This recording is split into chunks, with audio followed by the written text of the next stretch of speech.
I am Andrew Ledford, and today we are going to be exploring the Change Challenge.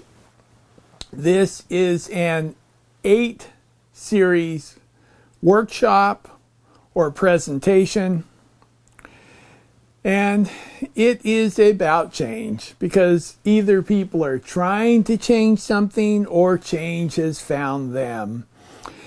But this workshop or this series of talks is going to be geared towards the kind of change that we are seeking, that we're going after. So it's the kind of change that we are trying to initiate on our own, not necessarily that which finds us, although it should help with that as well. And we're starting off with dreams. In fact, I call this the dream yourself from chaos to clarity. And we're going to be talking about several different aspects of dreaming. We're going to be looking at things that we usually don't look at, becoming aware of things that we're usually not aware of. They're just back there in the background, and that makes them habitual, makes them part of our unconscious. So we want to bring some of those forward to where we become conscious of them. And once we're aware of them, it's to build awareness. Once we're aware of them, then it's easier to change them. So oftentimes to find the right rhythm in life, we need to first recognize the wrong rhythm. And this is something that if you work with me, you will see quite often. I will point this out. Oh, you're almost there. You're catching yourself doing it wrong. And that's the beginning of change. So we're going to start our journey by looking at our dreamscapes, our sleeping dreams. These are a window to the subconscious. I believe Freud is the one who coined that term, that phrase.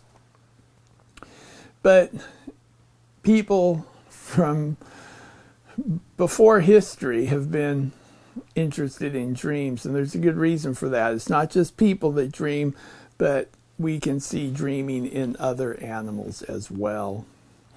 And this is not for just people looking for dream interpretation, let's say. It's for everybody. So it's from frontline workers. It's for people that are on the frontline workers, frontline managers, mid-level managers, CEOs, business owners. I've had a small business all my life, so that's something I'm quite familiar with. But the reason dreams are so important is because they can be a guide, a barometer to our emotional states when there's a mismatch, when we think we want something, but subconsciously we're really against it. So that's one of the primary things we're going to be looking at and using dream, and not dream analysis, but dream tending, dream cultivation, that sort of thing for, because I always think of this as a good example where we want to do something in life. We have that goal. We're committed to it. We're putting resources into it. However, there's something there that's holding us back, old holdfast, and just preventing us from actually accomplishing it. There's something over here that's competing with us getting to where we want to go, like using eating as an example, because at one time I was about 30 pounds heavier than I am now. Didn't bother me much, except I had to go out and buy new clothes. That was the only thing. But really, there wasn't much motivation to change.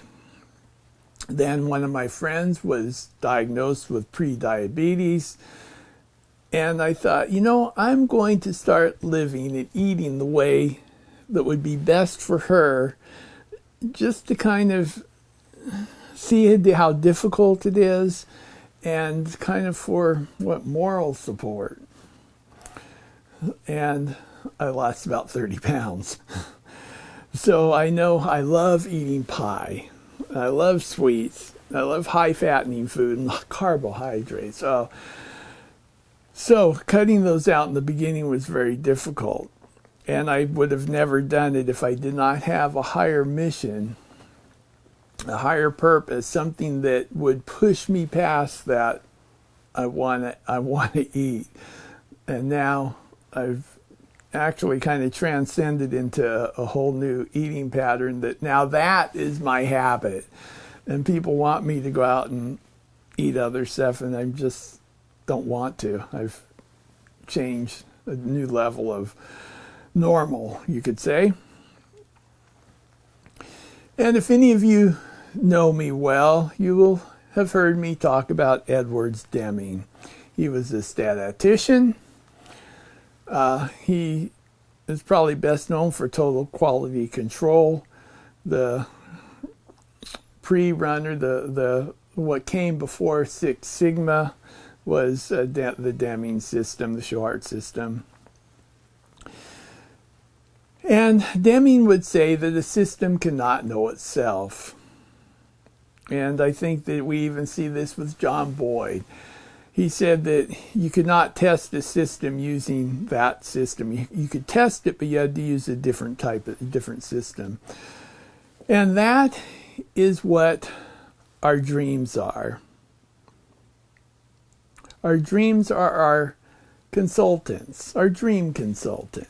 So some of us, like if you have a business, you bring in a consultant and you hash out the difficulties that you're having with implementing certain new protocols, new procedures, or changing. You have a problem with changing your business, you bring in a consultant and they help you change.